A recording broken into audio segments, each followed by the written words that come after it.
அதை எங்கே வைப்பது என்று யாருக்கும் தெரியல. அண்டங்காக்கைக்கும் குயில்களுக்கும் பேதம் புரியல. தமிழ்நாட்டு மக்களே, நமக்காகவே இந்த வீடியோ. 2500 ரூபாய் பணம் வரும், 6 சிலிண்டர் வரும் என்று விசில் சின்னத்துக்கு வாக்களித்து குழந்தைகள் சொல்கிறார்கள் என்று அனைத்து பெரியோர்களும் வாக்களித்தீர்களே. ஒரு நிமிடம் நமது நாடு என்னவாகும் என்று சிந்தித்து பார்த்தீர்களா? 5 நாள் ஆட்சியில் 24 கொலைகள், குற்றங்கள் நடந்திருக்கிறது. இதையெல்லாம் ஏன் சிந்திக்கவில்லை நீங்கள்? விஜய் சொல்கிறார், கேட்கிறதா என்று கத்தினாரே. இப்போது விஜய்க்கு கேட்கிறதா? இந்த குற்றங்கள், அநியாயமெல்லாம் கேட்கிறதா? சொல்லுங்கள் விஜய், சொல்லுங்கள். உங்களை சுற்றி கிரிமினல்கள் தான் இருக்கிறார்கள். உங்கள் ரசிகர் மன்றத்துக்காரனெல்லாம் இன்று எம்எல்ஏ, மந்திரி, கிரிமினல்கள் எல்லாம் மந்திரி. நாடு குட்டிச்சவராகி விடாதா?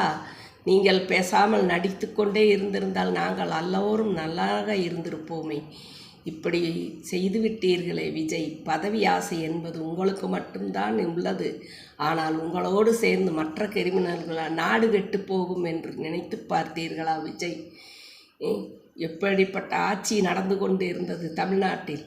லண்டன் பத்திரிகை, அமெரிக்க பத்திரிகை, ஜெர்மன் பத்திரிகை, ஐநா சபை, இத்தனை பேரும் புகழ்ந்து தள்ளிய முதல்வர் திரு முத்துவேல் கருணாநிதி ஸ்டாலின் அவர்களைப் போல் எந்த முதல்வரும் இனி வரவும் முடியாது, வரவும் போறதில்லை.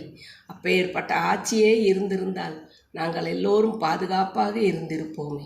கொலை குற்றங்கள் உங்கள் ஆட்சியில் நடக்கவே இல்லையா? வந்து 10 நாட்களில் எத்தனை பிரச்சனைகள் நாட்டில். ஒன்றுமே தெரியாத நீங்கள் 2 தொழிற்சாலைகள் ஆந்திராவுக்கு போய்விட்டன. 20,000 பேருக்கு வேலை கிடைக்கக்கூடிய வாய்ப்பு போய்விட்டதே. தாய்மார்களே சிந்தியுங்கள்.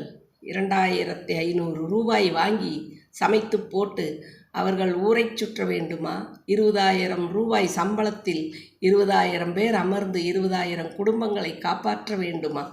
இவையெல்லாம் சிந்திக்காமல் வாக்களித்த நீங்கள், நாம் என்றே வைத்துக்கொள்வோம், அனைவரும் தண்டனைக்குரியவர்கள், நாம் அனுபவித்துத்தான் ஆக வேண்டும். விஜய் அவர்களே, முதல்வர் மேல் பழி போட்டேன் என்று சொன்னீர்களே, அவர் பழி போட்டாரா? நிஜமாக என் குடும்பத்தை பிரித்து வைத்திருக்கிறார் என்று பழி போட்டீர்களே, உங்கள் குடும்பத்தை அவரா பிரித்தார்?